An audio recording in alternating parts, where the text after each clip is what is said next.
No peace! No justice! No peace! No justice! Come on! It is 2 o'clock in the morning, and we've had one eventful evening, and honestly, I think it's kind of brought us a bit closer together. I can see how utterly amazing this woman is, just off the fly, rolling with the punches, getting tear gassed. She's been going for 12 and a half hours now, by the way. And she changed out of her, you know, because it smells like tear gas. It smells like tear gas. It's Get gross. out of it. So we're gonna Tarantino it. We're gonna go back to the beginning now that we've said the ending. So this was a protest. Ain't no power like the power of people, because the power of people don't stop! The organizers actually were promoting that it was a peaceful protest. When I talked to them about the violence that we've been seeing all across the country with riots and looting, the organizer did say she, again, was promoting this as a peaceful protest. But the thing is, she said that everything that's going on with the violence around the country, she doesn't condone it, and neither did anybody else that we spoke with today. They say they don't condone violence at all, but they understand why it happened or why it's happening. Anyway, that's how it started.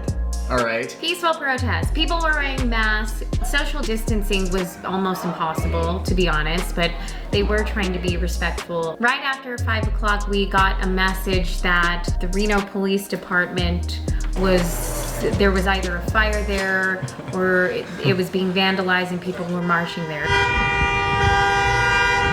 So we quickly rushed over there to see what was going on, and lo and behold, there it was with a lot of graffiti, a lot of FUs. Pigs, they call the Reno Police Department pigs. They have Black Lives Matter spray painted all over towards the front door. The acting police chief saying that now is not the right time to arrest these people. Now is not the right time to bring force against them. That's criminal, absolutely.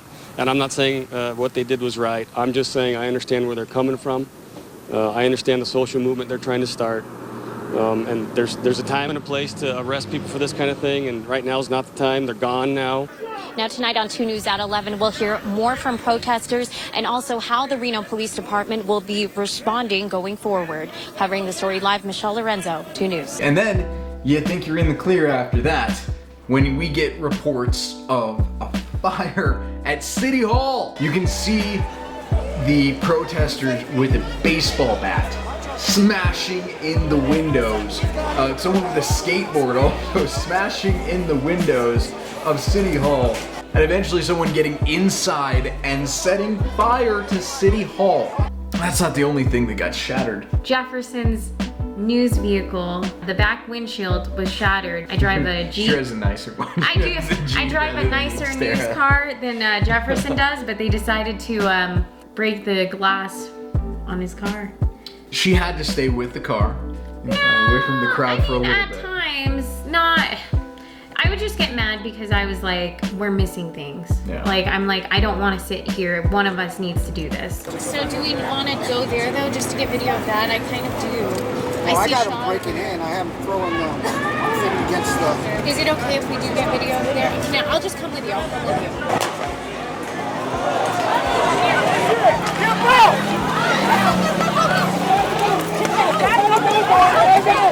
When she first got tear gassed, she's crying.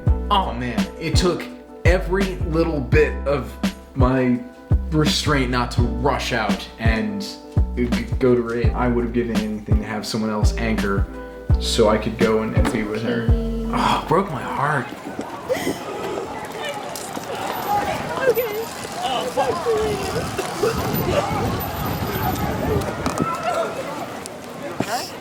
And it was initially just a shocker, I think. I just started crying because obviously, first of all, tear gas, and I've never experienced it before, and I was like, what is this?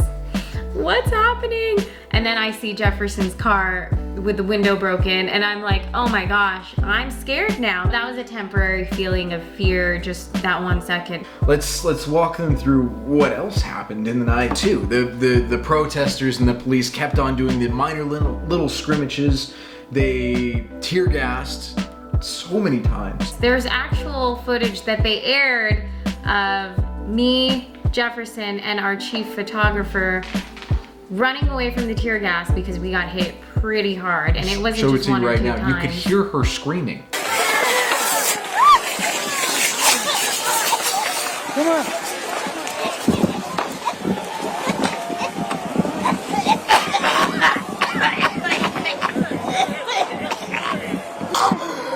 Come on, man, move out of the gas.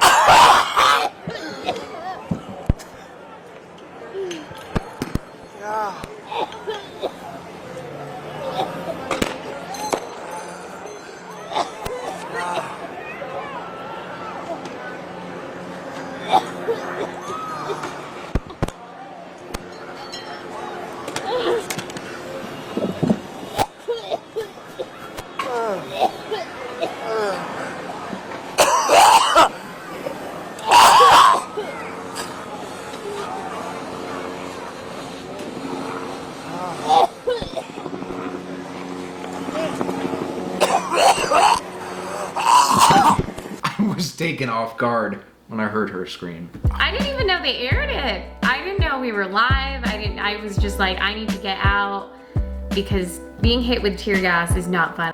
I think it was my fault too, because Mark did say we can stand all the way back here. And I was like, but the protest's happening over there. I need to be able to talk about what we see. So I was like, we're going up there, I don't care. And then the tear gas thing happened again. That was probably like the third or fourth time we were hit. We are joined live on the scene by our reporter, Michelle Lorenzo. Michelle, you have been there all day long from the original protest to now and kind of witnessed yourself firsthand a bit of that violence. Can you tell us what it's like now, especially compared to what it was like before? Well, as we said earlier, a majority of people involved in tonight's riot have left, but there were a couple of people sticking around, and in the parking lot across the street, it prompted SWAT to fire another round of tear gas, so we actually had to move back away from the area. There was no script. This was the first time that I ever had to do breaking news, and the whole time I have it in the back of my head worrying about you.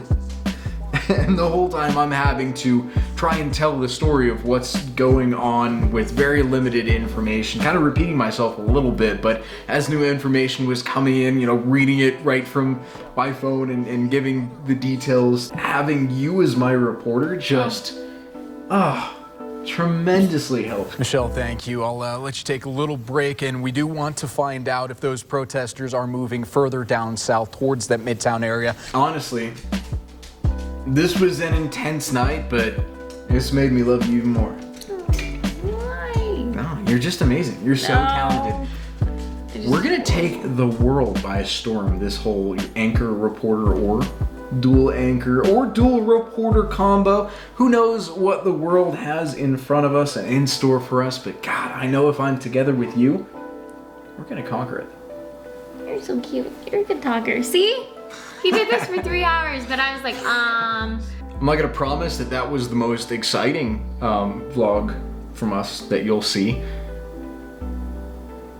I'm kind of hoping that that's the most exciting that you see for a little while.